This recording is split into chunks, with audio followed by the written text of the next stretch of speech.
नमो बुद्धाय। नमस्कार। पिछले प्रसंग में हम लोगों ने चर्चा की थी कि आषाढ़ पूर्णिमा का भगवान बुद्ध के जीवन में किस प्रकार महत्व है, और उसमें हमने देखा था कि उनके जीवन का जो तीसरा महत्वपूर्ण दिवस है वह आषाढ़ पूर्णिमा के दिन धम्मचक्कपवत्तन सूत्र के प्रतिपादन से जुड़ा हुआ है। पहली बार भगवान बुद्ध ने अपने पंचवगीय भिक्षुओं को धम्मचक्कपवत्तन सूत्र दिया, अर्थात उन्होंने जो कुछ भी ज्ञान प्राप्त किया उसको पहली बार बांटा, और तभी से यह संसार में इसका प्रचार प्रसार प्रारंभ हो गया। धम्म अर्थात भगवान बुद्ध की शिक्षा, चक्र उसको चक्र की तरह उन्होंने कहा। चक्र का अर्थ मतलब जैसे एक पहिया होता है, पहिया चलता जाता है, तो भगवान बुद्ध की शिक्षा जो थी वो भी एक चक्र के समान थी, पहिए के समान थी, जिसको उन्होंने रोल आउट किया, चलाना शुरू किया। पहली बार वही मृगदाव इसिपत्तन सारनाथ में, और वहाँ से वह धर्म का जो पहिया उन्होंने शुरू किया उस दिन आषाढ़ की पूर्णिमा के दिन, वह चलता हुआ आज सारे संसार में भगवान बुद्ध की शिक्षा की तूती बोल रही है। इसी को इंग्लिश में कहते हैं the turning of the wheel of the righteousness. धर्म को अंग्रेजी में राइचियसनेस कहा गया। तो उस दिन से ये जो धर्म का व्हील था ये सारे संसार में चलने लगा।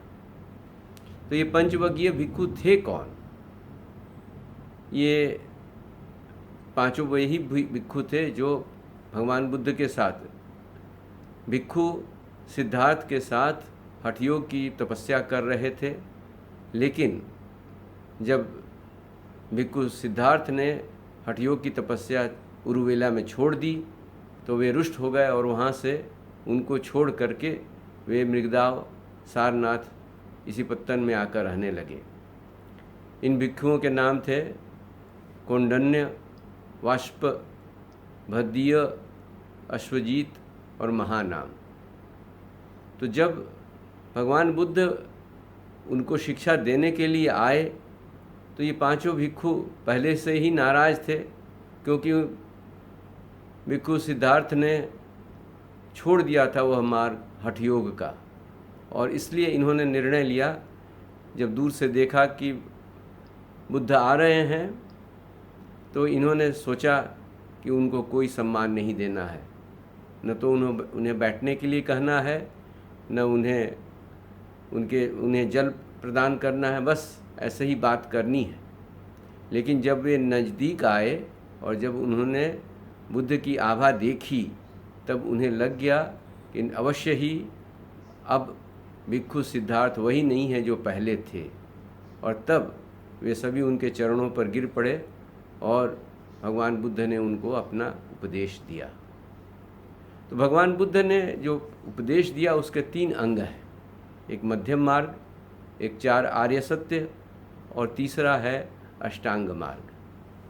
तो मध्यम मार्ग में भगवान बुद्ध ने कहा कि किसी भी भिक्षु को, और ये भिक्षु के ऊपर ही लागू नहीं होता है, हम सभी सांसारिक लोगों पर भी लागू होता है, कि एक तरफ शरीर को बिल्कुल कष्ट देकर, जैसा हठयोग करके वे भिक्षुगण चाहते थे कि वे ज्ञान की प्राप्ति कर लें, वह भी एक अति है, उस अति से बचना चाहिए।